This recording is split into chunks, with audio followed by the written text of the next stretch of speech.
कहते हैं हर किसी के पास एक कहानी होती है।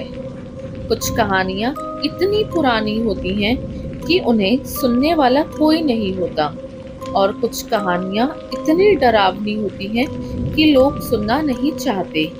आज मैं आपको सुनाने जा रही हूँ एक ऐसी कहानी, एक बरसाती रात की, जब गांव की पुरानी चाय की टपरी पर एक अनजान बैलगाड़ी वाला आया था।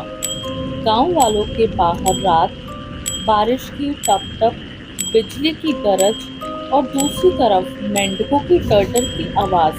रात काली थी, बादल नीचे झुक आए थे। गांव के बाहर पप्पू चाय वाले की छोटी सी टपरी, जहां 3 लोग बैठे बारिश का मजा ले रहे थे। चाय की भाप, भीगी मिट्टी की खुशबू और पुराने लकड़ी के स्टूल, सब कुछ जैसे पुरानी कहानी का हिस्सा हो। अरे श्याम काका, ये बरसात तो जैसे रुकने का नाम ही नहीं ले रही। हाँ पप्पू, और तू तो जानता है ऐसे मौसम में जंगल की तरफ का रास्ता अच्छा नहीं होता। अरे श्याम, अब वो पुरानी बातें छोड़ कौन मानता है। अब वो बैलगाड़ी वाले का किस्सा। बैलगाड़ी के पहियों की चरचर और बैलों की घंटियों की आवाज। इतना कहते ही टपरी के बाहर पुरानी बैलगाड़ी आकर रुक गई। बारिश में भीगा एक आदमी, गीले धोती, कंधे पे गमछा। अरे भाई, कहाँ से आ रहे हो? ये रास्ता तो जंगल में अब चलता ही नहीं। जंगल के उस पार से। एक पल के लिए सब खामोश।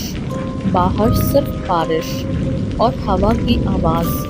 रामू के हाथ से चाय का गिलास लगभग छूट गया, क्योंकि जंगल के उस पार 12 साल से कोई नहीं गया था, और जो गया वो वापस कभी नहीं आया। बारिश अभी भी बेरहमी से बरस रही थी। बारिश का पानी मानो जैसे ढोल की तरह बज रहा हो, और सबकी निगाहें उस अनजान आदमी पर अटकी थी, जो कह रहा था कि वो जंगल के उस पार से आया है। भाई, तुम्हें पता है ना उस जंगल में लोग क्यों नहीं जाते? जंगल में पता है, लेकिन वहां जो मैंने देखा वह शायद तुम सुन भी नहीं पाओगे। बेटा मत बोल, ऐसी बातें बोलने से वह चीज फिर से आ जाती है। उसका चेहरा पीला पड़ गया, आंखें लाल, जैसे कई रातों से सोया ना हो। उसने धीमी आवाज में बोलना शुरू किया। कल रात में बैलगाड़ी लेकर जंगल से निकल रहा था। अचानक रास्ते के बीच धुंध में एक औरत खड़ी थी। बिल्कुल लाल कपड़ों में, बाल इतने लंबे कि चेहरा दिख ही नहीं रहा था। सभी चुप, सिर्फ बारिश और दिल की धड़कन जैसी धीमी धुन। फिर तुमने क्या किया? मैंने सोचा वह गांव की कोई महिला होगी, लेकिन जैसे ही बैल उसके पास पहुंचा, वह बैलगाड़ी के पीछे बैठ गई। बस आगे मत बोल, ये वही है जो सालों पहले गांव के तालाब में। काका चुप रहो। अंधेरे में सिर्फ एक आवाज गूंज रही थी, बैलों की घंटियों की, जो टपरी के ठीक बाहर सुनाई दे रही थी।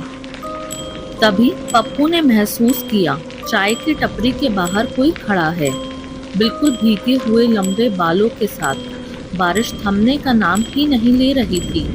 लालटेन बुझ चुकी थी और टपरी के बाहर बैलों की घंटियां रह रहकर बज रही थी। दरवाजे पर खड़ी आकृति चुपचाप देख रही थी। भीगे कपड़ों से पानी टपकने की आवाज, लकड़ी के फर्श पर टक टक। कौन है? कोई जवाब नहीं, सिर्फ धीमे धीमे कदमों की आवाज। मत अंदर आने देना, ये वही है ये तालाब वाली। सोहन काका की आंखों में पुराने जख्म ताजा हो गए। 12 साल पहले गांव के तालाब में एक औरत की लाश मिली थी। कहा जाता था कि उसकी मौत एक हादसा नहीं बल्कि धोखा थी, और मरने से पहले उसने कसम खाई थी कि बरसाती रात में वो लड़की लौटेगी, उसी बैलगाड़ी के साथ जिसमें उसे आखिरी बार देखा था। तभी सोहन काका बोल पड़ते हैं, ये तुम्हारे पीछे क्यों है? ये मेरे साथ ही मरी थी और मैं बच निकला। बाहर बिजली चमकती है। एक पल के लिए उस औरत का चेहरा दिखता है, सड़ा हुआ, आंखें लाल, होठों पर ठंडी मुस्कान। अगले ही पल टपरी पर सिर्फ 2 ही लोग थे, पप्पू, श्याम काका। और वो औरत बैलगाड़ी वाला गायब था। बाहर जंगल की तरफ जाते हुए बैलगाड़ी की घंटियों की आवाज धीरे धीरे दूर होती चली गई। टपरी में पप्पू और सोहन काका खड़े थे। उनकी सांसें तेज थी और पेड़ के पास खड़ी वो औरत उन दोनों को भी देख रही थी। बैलगाड़ी वाला कहीं दिखा ही नहीं, लेकिन बैलों की घंटियों की आवाज दूर से भी सुनाई दे रही थी। काका ये क्या हो रहा है? वह आदमी कहाँ गया? तूने सुनी थी ना तालाब वाली औरत की कहानी। वह आदमी असल में कोई जिंदा इंसान नहीं था। वह बैलगाड़ी वाला उसी रात मर गया था जब उस औरत को तालाब में डुबोया गया था। 12 साल पहले बरसात की एक रात गांव के जमींदार ने बैलगाड़ी वाले को हुक्म दिया कि एक औरत को जंगल के पार छोड़ आए, लेकिन सवारी के पीछे की मंशा थी उसकी जान लेना।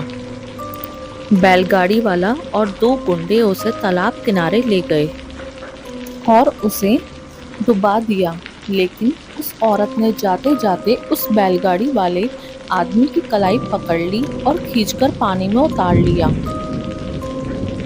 तुम लोगों ने क्या सोचा कि मैं इतनी आसानी से भूल जाऊंगी? हमने कुछ नहीं किया। झूठ, तुम सब एक जैसे हो और आज वो आएगा तुम्हें लेने। बाहर बैलों की घंटियों की आवाज अचानक पास आ जाती है। अचानक धुंध का कोहरा छा जाता है। धुंध छटते ही बाहर वही बैलगाड़ी खड़ी थी। बैल सफेद, आंखें लाल और गाड़ी के पीछे बैठा था वही बैलगाड़ी वाला। उसने हाथ बढ़ाया, पप्पू का कंधा पकड़ा और अगले ही पल दोनों गायब। बैलगाड़ी की आवाज दूर चली गई। शाम और उसके बाद सिर्फ बारिश की बूंदें और खाली टपड़ी बची थी। कहती हैं बरसाती रात में बैलों की घंटियों की आवाज सुनाई दे तो रास्ता बदल लो, वरना तुम भी बन जाओगे बैलगाड़ी वाले की अगली कहानी।